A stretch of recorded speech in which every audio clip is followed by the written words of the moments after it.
Hi everyone, welcome to my ডিয়ারিং coaching centre. আজকে তোমাদের জন্য নিয়ে চলে আসলাম নতুন এক চাকরির বিজ্ঞপ্তি, যেখানে ফুড অ্যান্ড সাপ্লাই ডিপার্টমেন্টে রেশন ডিলারশিপ পদে তোমাদের রিক্রুটমেন্ট করা আছে। তো আজকের এই ভিডিওতে ডিটেলস বিজ্ঞপ্তি নিয়ে আলোচনা করব। তোমাদের কোন কোন পদে কতগুলি ভ্যাকেন্সি আছে, কোথায় তোমাদের রিক্রুটমেন্ট করা হবে, অ্যাপ্লিকেশান করবে কীভাবে, অ্যাপ্লিকেশান করার লাস্ট ডেট, বয়স সীমা, মাসিক স্যালারি, এগুলি সমস্ত কিছু আলোচনা করব আমরা এই ভিডিওর মাধ্যমে। সুতরাং ভিডিওটি খুবই গুরুত্বপূর্ণ হতে চলেছে বন্ধুরা। সো তোমরা ভিডিওটি স্কিপ না করে শুরু থেকে শেষ অবধি দেখতে থাকো, এবং আমাদের চ্যানেলে নতুন দর্শক হয়ে থাকলে আমাদের চ্যানেলটি এখনই সাবস্ক্রাইব করে নাও, নতুন নতুন চাকরির নোটিফিকেশান সবার আগে পাওয়ার জন্য। চলো বন্ধুরা, আর কথা না বাড়িয়ে ভিডিওটি শুরু করি। তো বন্ধুরা, অফিসিয়াল নোটিফিকেশান অন স্ক্রিন তোমরা দেখতে পাচ্ছ। Government of West Bengal food and supplies department of DD&S indicative advertisement for FPS ration dealership. ঠিক আছে, এখানে তোমাদের রেশন ডিলারশিপ পদে তোমাদের রিক্রুটমেন্ট করা হবে।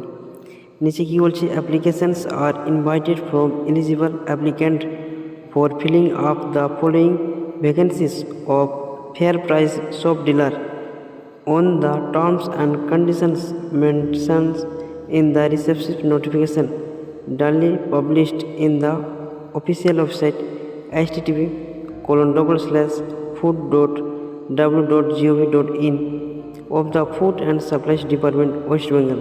এখানে তোমাদের ফুড অ্যান্ড সাপ্লাইজ ডিপার্টমেন্টে রেশন ডিলারশিপ পদে তোমাদের রিক্রুটমেন্ট করা হবে।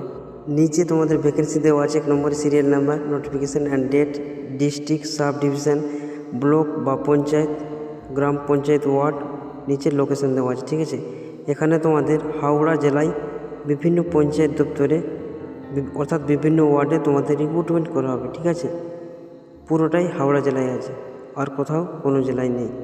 সো তোমরা অফিসিয়াল নোটিফিকেশান থেকে চেক আউট করে নিও। ঠিক আছে, আমি এক এক করে আর বলছি না। এবার তোমরা ভাবছো কি আবেদন করবো কীভাবে। ঠিক আছে, এখানে লেখা আছে, applications R prescribed performa from C along with other required documents and receipt of description of application fee of ₹1000 should be submitted to the office of the concerned subdivisional controller। ঠিক আছে, এখানে তোমরা অফলাইনের মাধ্যমে বা অনলাইনের মাধ্যমে আবেদন করতে পারবে। যদি অফলাইনের মাধ্যমে আবেদন করতে চাও, তাহলে ফর্ম সি তোমরা A4 পেজের প্রিন্ট আউট বার করে সাথে ডকুমেন্টস অ্যাটাচ করে এবং 1000 টাকা ফিস পেমেন্ট রিসিভ কপি নিয়ে জমা দিয়ে আসতে হবে। ঠিক আছে, কোথায় জমা দেবে সেটা তোমাদের বলে দিই। To the office of the concern sub division controller, এই অফিসে গিয়ে জমা দিয়ে আসতে হবে। ঠিক আছে, এবং অ্যাপ্লিকেশান করার লাস্ট ডেট হচ্ছে তোমার আজ থেকে 45 দিন ধরে রাখো। ঠিক আছে, আজকে যদি 22 তারিখ হয়, তাহলে নেক্সট 45 দিন অবধি তোমাদের লাস্ট ডেট থাকছে। ঠিক আছে, এবং যারা যারা অনলাইনের মাধ্যমে অ্যাপ্লিকেশান করতে চাও, তাহলে নিচে দেওয়া অফিসিয়াল ওয়েবসাইট থেকে আবেদন করতে পারো।